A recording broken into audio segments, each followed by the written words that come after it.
Hello, everybody, and welcome back to Cause and Effect, a show about Vetus. This is the fourth episode of the fourth season, and this is part two. And if you have missed part one, I suggest you double back and watch that before watching this, so you would understand what we're talking about. You know this by now. Anyhow, today we are talking about the Black Hand, and we are going to talk a little bit about some decks that feature the Black Hand now. So, Adam, the first deck is actually one of your design, which is cool. Azamite Syrups, you call it. Can you please tell us a little bit about what's happening? Okay, glossing over the name. It's using the two Azamite Seraphs, as Isaac talked about earlier. It's the Crypt.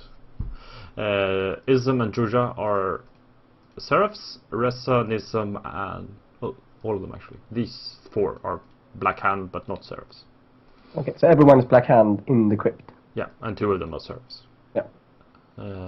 And a total of 10 of them are Azamites, might be good to add as well. Indeed, yes. That is correct. So, yeah, it's kind of a bloat deck, really. Ism is the best because he pays less for Quietus, so you can be blaming him for a lot, and then a lot of the deck revolves around bloating with Hakim's Law, with the Reunion Camet, and yeah. So it's bloat for defense and then bleeding with loss for offense. Okay. So that's the strategy, bloating and bleeding, and then what are the key cards? Like how you just untap and do your stuff? How? Yeah, more or less. You bring up small cap vampires to start using a Reunion Camet, and they're like the small cap vampires are the ones who should be playing the Camets, and then the big cap vampires want to get the tattoo signal as quickly as possible, because it's a powerful multi-act. Of course, the sooner you get it, the more actions you'll get throughout the entire game. And there's an end game criteria, or what you want to call it, with the events and Watchtower Wolf's Feed, and the Watchtower is maybe not something that we see played too often, I presume. No. And it's more or less, if there's at least one Gehenna card in play, you can play the Watchtower to give your Black Hand Vampires stealth permanently. Which is more or less required to bleed as much as you want to with this deck, because it's only bleed for 3, and bleed for 3 it's obviously not dominate, so you're gonna have to do a lot of bleeds to oust, and you don't have enough stealth to support that much for any longer stretch of time. So Watchtower the Full Wolf's Feed is there to finish the game off, if you please. Yeah, and this card is really one of those wall-breaking cards. This is a battering ram. Yeah. There are a few cards of them in the game that really breaks walls, but this is like one of them. Incredibly frustrating to deal with if you're the blocking guy, and especially if you're literally the blocking guy and not the bouncing guy. Yeah, So if you play some sort of ally deck, for instance, this is basically game over. Neutralizes unmasking. And something also that's interesting, what Isaac said about wall breaking. As a added bonus, you get the 2 range damage as a strike for all your Black Hand Vampires. Yeah. And that means sniper rifles and magnums, which are really common in wall decks, won't save them from damage. You will hit back a bit, and weenies are quite easy to torporize, so not only the stealth, if you actually do get blocked, you have the option of putting some hurt back on them. Obviously, this requires some Gehenna cards of your own. Which one did you pick and why? I more or less picked the ones that had little effect, but and which could be replaced immediately. So all the 3 Gehenna cards, which is Blood Trade, Break the Code, and Thirst, are replaced immediately, and they do very little. Fourth Cycle is a one-shot funny card, which I did add because there were already 3 Gehenna cards in the deck. Yeah. So it's a extremely powerful card, but it requires some setup, and it's not always useful. Maybe you want to remove it if you want to play this competitively. I don't know. So what is the main strength of the deck? It kind of operates under the radar. It's a stealth bleed in disguise, but since it's Asamites, people will underestimate how much damage you can do. And rightly so, because you don't do that much damage, but it's kind of hard to stop later on. When you have your setup and you have your plus stealth and you have your guarded rubrics in play, you're gonna bleed for 3 with every action. So it operates under the radar until you have the setup, and then you start bleeding for 3 with every action. And with this deck, it actually is every action. A lot of decks where you say you're gonna bleed for 3 every action, that's not the case. Some actions are not for 3. But with this deck, it normally actually is for 3 with every action. So while with every minion, you do other actions as well for bloating. Of course. Yeah. And every minion one time per turn takes a bleed action for 3. So yeah, you can more or less rely on that, as Adam said. You can get kind of surprised if you're sitting in the receiving end, because you might think that eventually there will be not enough losses and or guarded rubrics, but it is. I don't know if you agree with me, Adam, but the critical point for this deck is possibly the first 5 or 6 turns of the game, because then you don't really have had enough bloat yet, and you might have a 7 cap or 9 cap in play, which you haven't been able to villain just yet. So those first 5-6 turns is really a critical point for this deck. Yeah. Before you get to... Yeah, because you can start getting 2 to 4, maybe even 6 pool per turn, a bit depending on your draw. And you could diversify the bloat package, I guess, adding some Dark Mirror of the Mind, possibly. Getting some more Hakim's Leadership and less Reunion Camets. Yes. I think I added Dark Mirror of the Mind later on after this version. I am not sure. So I definitely agree. And of course, it's another bloat action. And something that is important to think about is that the Reunion Camet, while it does add 2 counters in your uncontrolled region, it actually isn't straight up a bloat for 2, because you can't transfer more than 2, or later on, if you have Information Highway, 3 back. So I'm on the fences. I'm starting more and more to be on the fences of this card and similar cards like Darkham, because it seems expensive action that gains you only 2 pool. It's only... The actions is relative to the amount of actions you have available per minion phase. Okay. So in this case, you have it's not freak show many actions, but it's not ordinary bleed for 6 few actions either. So you're somewhere in between, and you need to bleed with every vampire. Then you have leftover actions, so to speak, what to do with them. Yeah. And gaining, as a second or third action, gaining 2 pool, I think it's maybe not strong, but it's definitely not weak either. It's just about right, I'd say. Yeah, but it really demands some math before you start using the deck. Like, how many actions will I actually take under one game, and how much do I need to get out of every action? Because, like you said, if you play Erika 11 pool and then start doing Dark Mirror of the Mind, you're going to lose, because Yeah, but but Erika have that's a totally different deck, and it's different philosophy. The thing is, you have this script, and you have this delivery system, and you have additional actions. Yeah. Then you're in a situation, what should I do with these additional actions? Yeah. And at that, Reunion Camet is good because it's like the first action you want to take is Reunion Camet. Yeah. And then afterwards, when you're done with the transferring, you have your minions out, you start bleeding with every action, then Reunion Camet is still an action you want to play to bloat with. So that kind of fits together, but the fact is that you will be saturated with actions. So reunion combat and bleeds is not enough. You want to do some other actions as well. And these 5 Hakim's Law is those 5 other actions. And of course they can be other actions. You can diversify with Darkmane Remind, as Anders talked about, but it can also be other actions. Yeah. I've actually seen decks that uses rushes with Nism. Nism has aggravated hand damage all the time. So you can rush with Nism, for instance, if you feel like it. But You could probably put in some Mariava Thuggies. They can bleed. yeah, you could do that. They have obfuscate. Yeah, they have a skate. They can bleed.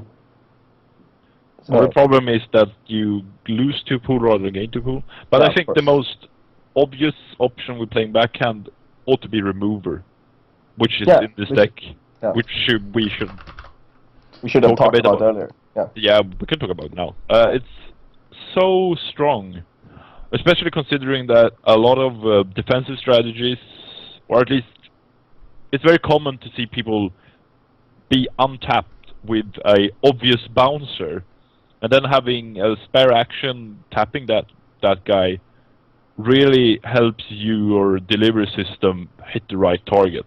And that together with the 2 Deed the Heart's Desire, you can, with surprisingly high precision, make them unable to bounce, them being your prey.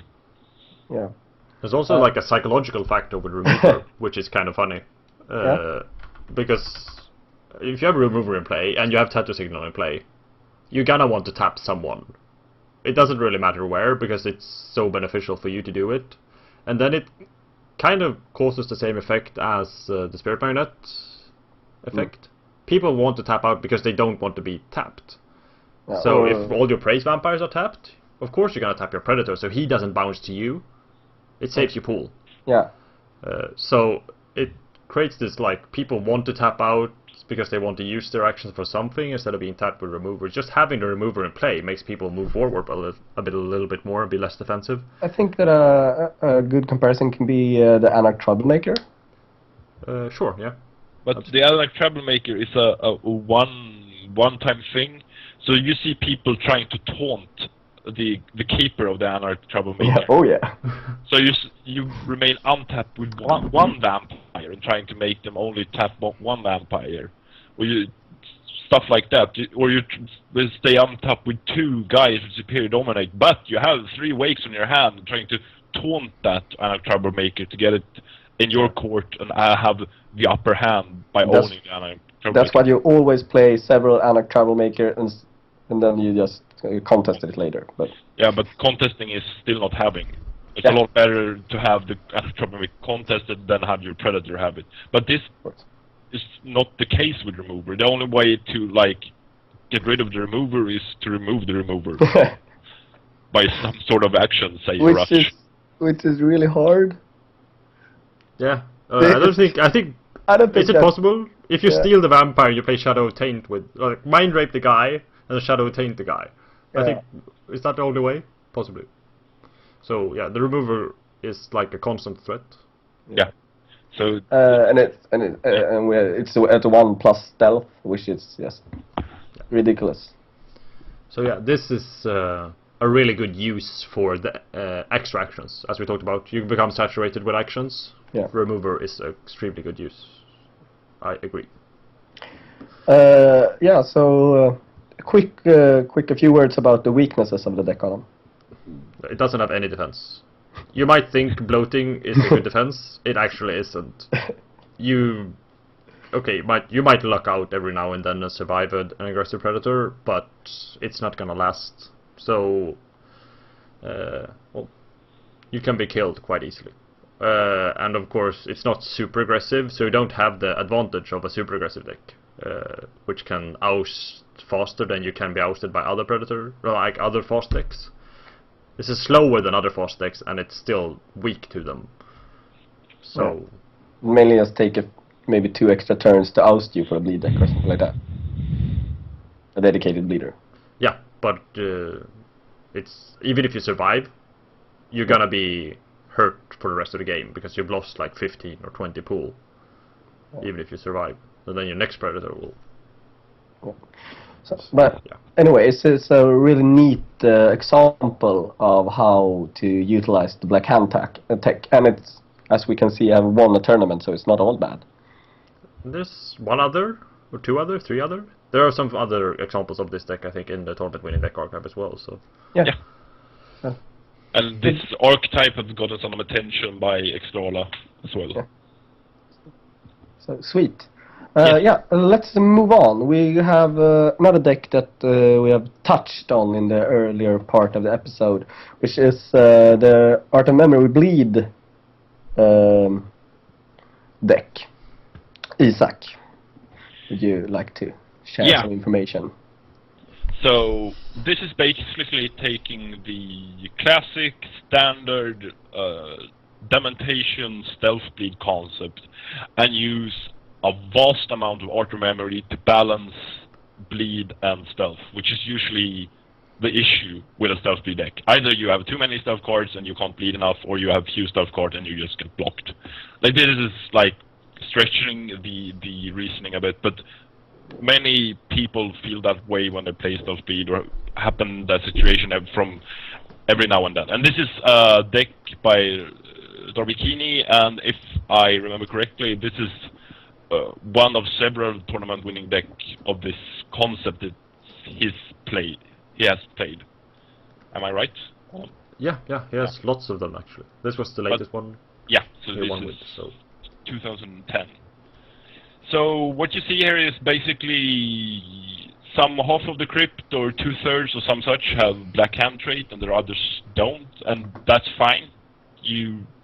Since you don't have this Seraph second reunion multi-act trick mechanic going on, you don't really care about having Seraphs. This deck has no Seraphs. You don't really care about everybody being Black Hand because you don't have the Ryan reunion Kamut. You rely on auto memory on the guys who actually are Black Hand, and you just go from there. Okay. So this is Stealth Bleed, Kindred Spirits, Mammoth Quill. The auto memory not only does this work really nicely with this balancing Stealth and Bleed, as I mentioned earlier, it also helps taking the more corner case or more narrow use cards and be able to abuse them in a situation where you want to abuse them. So this deck has 2 the call and 11 art of memory. In theory, one could have 13 the call if needed. You can play it 13 times. 13 times. You can play a call, you use art of memory for the call. Or this deck has 2 reunion comets, so if you manage to end up with a situation where you have 4 different Black Hand vampires in your crypt and you want to get that stuff going, you have the art of memory reunion comets. And furthermore, we have the bounce deny cards, 2 hide the mind, same thing, 2 hide the minds plus 11 art of memory. In theory, you could deny 13 Auspex cards, and you have touch of clarity, which is denying bounce as well. So you have this logic in the deck that you can abuse some cards which you only have a few slots of. And the same goes for or rather, as you push it as like this, you could include some other cards which could be useful, like Restructure, for instance. The ally stealing card. I guess that card isn't in the deck because you didn't expect to meet any allies. But if you expect to meet allies, it is really neat, I think, Art of Memory. Yeah, you can really adjust your deck to what you're facing. Yeah, Yes. the turnaround with this deck as well is like stupid compared to if you find it annoying that someone can use Asher Tablets to get back entrancement twice. if that like messes up your game, think about what like upwards of 10 restructures can do to your game. Yeah. Like and it doesn't even cost anything. You just do it as an action modifier on the same action as the original one. It just like, no, I just get this back. So in one turn, you can very easily steal 4 allies, and it doesn't even require any luck because you have 11 auto memory. Yeah, you don't even lose your breath over it. You just. The only issue is that you need to get the action successful, and that might be a deal breaker. So you have to be careful with planning ahead, having enough stealth to actually... Because if you only have one restructure left in your deck, and you go for the steal, and you might be lucky, I might draw into this additional stealth, you play the Art of Memory as announced, and you find yourself with no stealth, and then it's just a wasted card, and then it's game over with recursion the same card.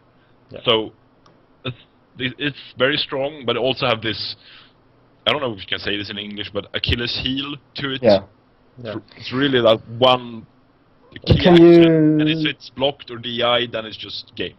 Yeah, but you can probably include what's it called, the equipment that allows you to bring up card from your ash heap. Sorghum fragment. Sure. Yeah, Seraph fragment, which I think would be a nice addition if you want to. But that's also one of the things that I like with this deck. This is not overdoing the black hand trick. Like if you add a Sorghum fragment to solve a corner or an issue where you might get restructured blocked, you see, you start to focus more on the trick in itself rather than having Art of Memory serve as a addition to your stealth speed deck. Then you start hooking too much into black hand territory for me to feel comfortable. Yeah, but there's something bleed territory. Bleed your prey. Like one effect is something Isaac talked about is that it requires the action to be successful, and of course you need stealth for that. But that together with the fact that when you use Art of Memory, you need to discard down to your hand size, of course, per normal rules.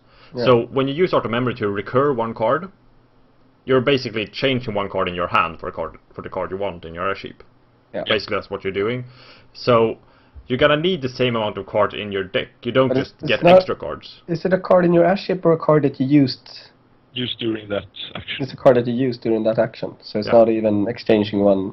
Yeah, it's actually is in your ash heap because if someone switches with Darkest Fragments, well, yeah, there's lots of stuff. Well, not lots of stuff, but yeah, it's beside the point anyway. You have to change a card in your hand for the card you take. Yeah. So you're gonna need a decent sized deck. You can't just make a 20-card deck with only Art of Memories. But what you do when you construct a deck like this is these extra cards, the one that you plan on removing from your hand to get your cards back, these are stealth cards in this deck. So you can have overwhelming amounts of stealth in this deck. Yeah. To make sure that the action goes through, so you can actually use Art of Memory. And then when you get to recur your card, you put one of the superfluous stealth cards in your ash heap for the one that you actually wanted. So you have, I'm not going to count them, but there are like lots of stealth in this deck, and that's because of Art of Memory. 11 of them will probably be discarded to Art of Memory. If needed. So if needed. One should have keep in mind that Art of Memory plus an additional cards trades for the one card you want. So there's 2 cards basically in your deck to get one back. So each time you use Art of Memory, you lose 1 card in your library. So this is basically a 60-card deck we're looking at. Yeah. So incredibly optimized 60-card deck. Yeah. So you should keep that in your head when you build a deck. So if you end up with a 60-card deck and you have 10 of these, then it's a 50-card deck. Might be too few, stuff like that. So you should keep that math in your head. Yeah. Otherwise, I don't know if there's any doubts about the strategy. The strategy is to bleed your prey and take up a minion and rock it, I believe. Yeah. So are there any weaknesses in using this this strategy with the Art of Memory? Adam? Well, the weaknesses doesn't actually have anything to do with Art of Memory. The crypt is good. It's a stealth speed deck. It has some bounce. So the weakness is in the overall strategy. It's a stealth speed deck. It doesn't have that much bounce. So if you're faster than this deck, or if you can survive its bleeds, then you're set. But it doesn't have much to do with Art of Memory. Art of Memory just makes this deck more efficient at what it already does. Okay. I think that's a bit too easy kind of statement.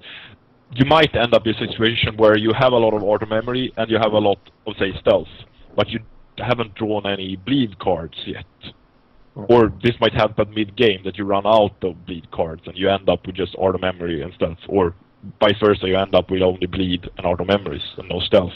And because Those situations can occur as well, because you do change the card flow, and it might work against you at some points. Yeah, you have less action cards than the normal, less action, bleed actions. So a bad draw will screw you up. I think it's still a 71 card deck, so the card flow shouldn't be too bad. No, it shouldn't, but I've seen it happen once or twice where a guy is sitting with a lot of auto memories in hand, 2 or 3 of them, and don't have that third card type that he or she needs for that particular moment. Yeah. But doesn't that normally happen when... Because at that point you will have drawn at least 1 bleed card eventually, and the moment where you get blocked, that's when that bleed card cannot be recurred anymore. Yeah. So it has to be like, there has to be a roadblock somewhere before that can happen, most of the time. Yeah. Of course. Okay. Are there any other examples of decks that utilizes to tackle the problem with how to balance stealth and bleed that you think are relevant in comparison, Isak? To this deck? Yeah. Or any other ways to tackle the problems of balancing stealth and bleed? Asher tablets. My gods, that's why girls and master decks are so strong. You can always fine-tune the amount of bleed and or stealth to the particular prey you're at right now. So that's the same basic idea, but that's for me is the foundation of the whole recursion deck. Yeah. Is that you can play stealth bleed and you don't end up with this issue that you have too much or too few stealth. And the Giovanni card, I forgot the name, I'm bad at names. This is Sidorio Refraction. Yeah, Sidorio Refraction. I believe it's a little bit similar. Yeah, but that's more, I need to pick 3 bleed cards, bleed with bleed cards. Yeah. But it's a bit similar. It's a way to tackle the problems of stealth and bleed, how to... Yeah, it is, but usually if you don't have enough stealth with the Giovanni bleed deck, you're kind of screwed. It's more like you can play a fewer amount of bleed cards because you can use the same bleed cards for 4 different preys. Yeah. I think the Giovanni ones are like, it doesn't look this similar. It looks like really different in the Giovanni decks. Yeah. But on the note of balancing stealth and bleed, there are, like, even I do, and I see a lot of other people do, include overwhelming amount of dreams in their decks, which of course is risk, because someone might contest the dreams and then you're screwed, but... Always contest dreams, I would like to point out to everyone. Unless you have a better monster in hand, but yeah, if you can, contest dreams. So, dreams is a common idea, even though it's not that reliable, actually. Isn't there a Malkov Prince that allows you to have extra discard phases that you can use to have more stealth in your deck? And yeah, but he's a Justicore. Oh, I'm sorry. It's okay. I'm just gathering being correct points. That's why you're the expert and I'm the host. That's why you're Sancho Panza and this is Don Quixote. Exactly. But this is one way to tackle the problem as well, if I am correct. Yeah, but it's it's like, it's not that unique. Hand size and discard. You can play Elder Library and Barons, for instance. Yeah, which is also... Or Uruk Beg. Uruk Beg. Uruk Beg. Anyway, it's a dilemma how to balance the stealth and bleed, because you need both, but not too much of stuff. I don't know. Do you have any closing statements on this deck, Adam? It's a stealth bleed in disguise. So yeah, no, it's. I think it's interesting because of what you said. It's not it's a black hand deck without Seraph, so it doesn't have these powerful cards that were released in Seraph. In Sword of Cain, but it still works because of Art of Memory. So yeah. Isak? No, I just want to point out that this disguise is not so disguising. No, that's not a good disguise at all. If you want to take a stealth bleed deck and try to disguise it, don't pick Dementation Obfuscate. Yeah. I think it's pretty neat, and I would like to try and play this. Yes, I done would as well. I would like to try and have 11 auto memories. Yes, I would like to have them. Please send them to me. Yeah. So we have one last deck that features some Black Hand tech, which is more of a little bit lulzy, you could say. Yeah, sorry, yeah. go on. I'm sorry, Isak, go. No, go ahead. Okay. So this is essentially a Descent into Darkness deck and stuff. I don't really know a lot about this, so I will let you two fight it out. Isak. I think it's better that Adam actually takes this one. Okay. Play this more than I have. Indeed. I'm well versed in the art of Descent to Darkness Corporal Reservoir. So, yeah. It's a trick deck, you might call it. It revolves around playing Corporal Reservoir and tapping them for blood. And then when you play Descent into Darkness to get your minion removed from play, when you enter play again, the Corporal Reservoirs will be untapped, but you don't have to pay the blood as when you untap the Corporals normally. They will arrive into play untapped again. If you have 4 4 Corporal Reservoirs, you will be gaining 4 blood from them by doing this trick. And then you play minion tap in this deck. I think it's better with Villain, but the idea is the same. So you Villain or minion tap the extra blood off. So it's like a trick that can get you a lot of pool. Yes, yeah, and this is one of those stealth bleed disguises which are very obvious as well. So you've dressed up a stealth bleed in Observation and Dominate this time. Great disguise. Yeah, so that's basically how you win games. But you having these Corporal Reservoirs, and if you choose not to play minion tap, you get a ridiculously good combat defense. One might think that whatever, but it's not whatever. It's really strong if someone tries to rush you. So you have Appius Claudius Corvus with 10 blood, and possibly if you've done some actions, he's down to 7, and then you have 5 Corporal Reservoirs, that's 12 blood or 5 prevent and 7 blood. It gets really difficult to rush this deck. So you get that as an added bonus. You don't have to... you have that trick, and it works neatly, but you can also just skip the trick and use it for combat defense. So you don't have to add additional combat defense on top of this. Yeah. Adam, you said that you preferred the lane for minion taps. Wouldn't that cost a lot of pool? Well, when I play this deck, I don't actually use them multiple times that much. Maybe I will use a second villain on the same guy, but that's only one pool, and for that you get, I don't know, 4 or 5 extra mouse space actions. Okay. So 4 or 5 extra mouse space actions for one pool is fine. Yeah. And yes, the Corporal Reservoir is trifle, so Villain Corporal Reservoir makes one of the trifles redundant, but you will still gain some extra mod space actions from the trifles, even if you won't always get the extra mod space actions from them. Okay. Yeah, as I said, I don't know. So what's the main strength then? Is it just the blood with the Corporal Reservoir? Or? But it's basically, you take the Observation Dominate classic, govern from the fat guy to less fat guy and so forth. You gain guys into play. Fat guy, in this case Appius Claudius Corvus, has +1 stealth built in, his card text, really strong.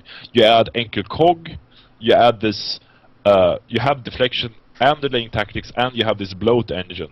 So you actually end up with a really solid defense, both pool-wise and to some extent against combat.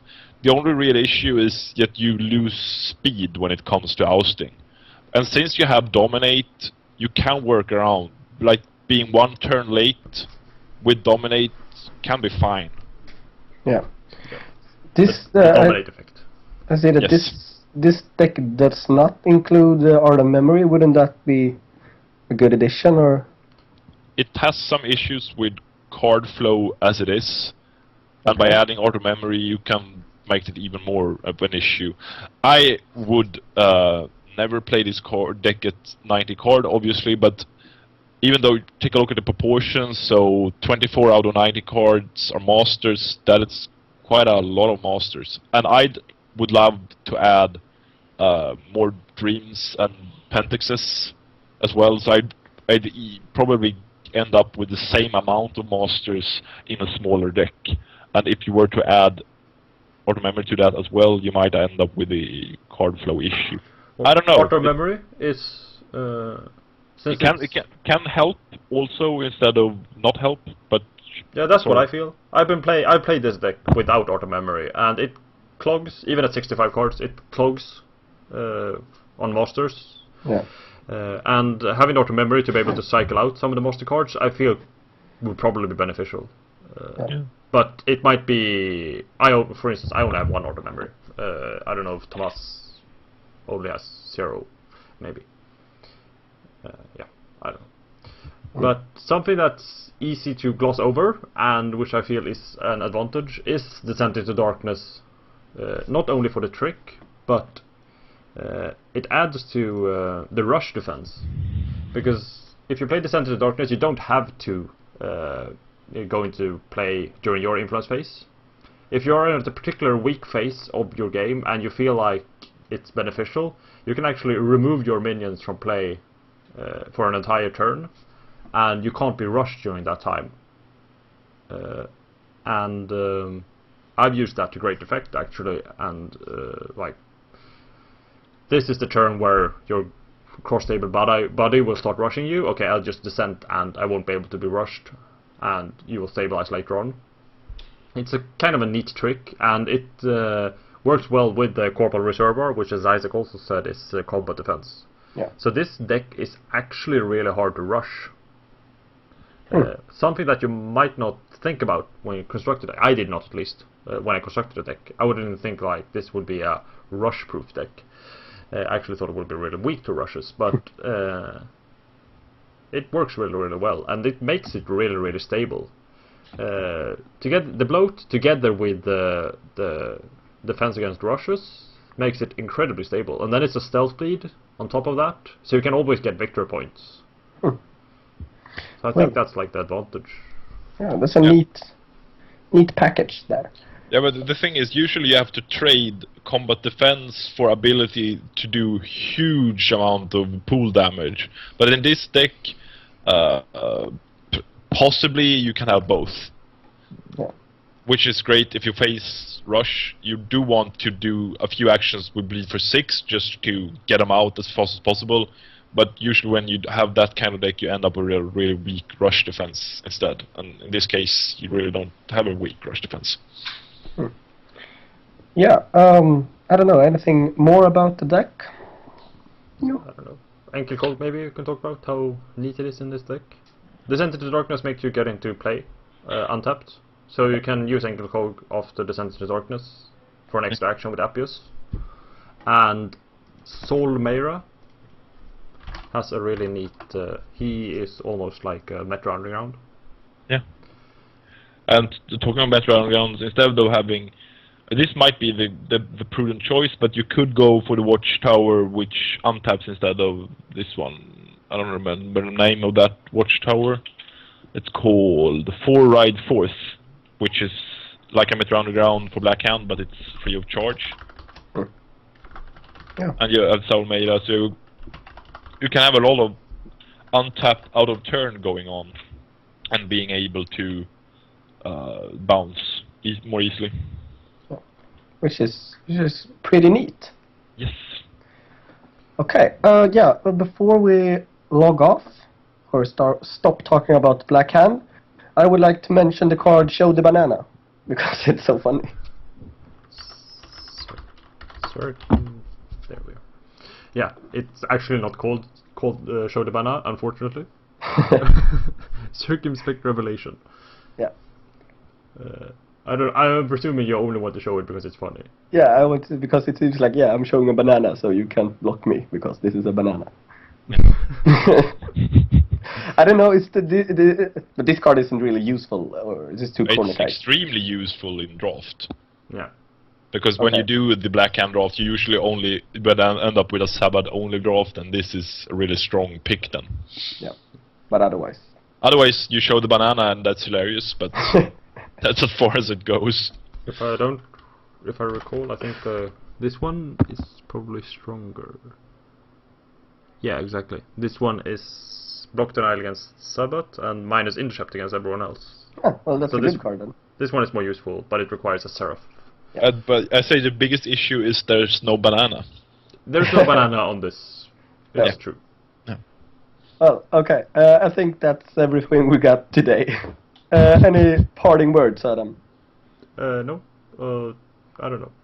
Backhand is funny. Try it. Isaac? No, not about this, but I want to say special thank to Pascal, which sent us an awesome deck list the other Yeah. episode, which was incredible. Keep sending us your ideas and decks and stuff. It's really help us get better shows. So Yeah. thanks for that. And again, thanks to Yuan Louis Ong. Still not sure about the pronunciation for the idea to do this show. And as Isaac said, we're always thankful for all the input and thoughts we can have. Yeah, before we sign off, I would also like to give some props to This Is Who We Are. The This Is Who We Are video that's on weekend.net, .org, .net, .net, whatever. Which is really cool from the EC 2011. So that's cool. Yeah, it's really well directed. The filming job is great. Yeah. I don't know what it's called that. Anyways, the filming stuff, great. Camera work, maybe. Camera work. Yeah, that's Oh. the word, camera work. Yep. Okay. So, yeah, thanks everybody. So that's it for this time. Thanks everyone for watching. And remember, if you have any thoughts, comments, or ideas, you can post them on our Facebook page or send an email to the address below, which is causeampersandeffect@gmail.com. Remember to like us on Facebook, subscribe to our YouTube account, and we will post a thread on weekend.net where you can continue the discussion. See you next week, probably. Have a good week. Bye. Bye. Goodbye.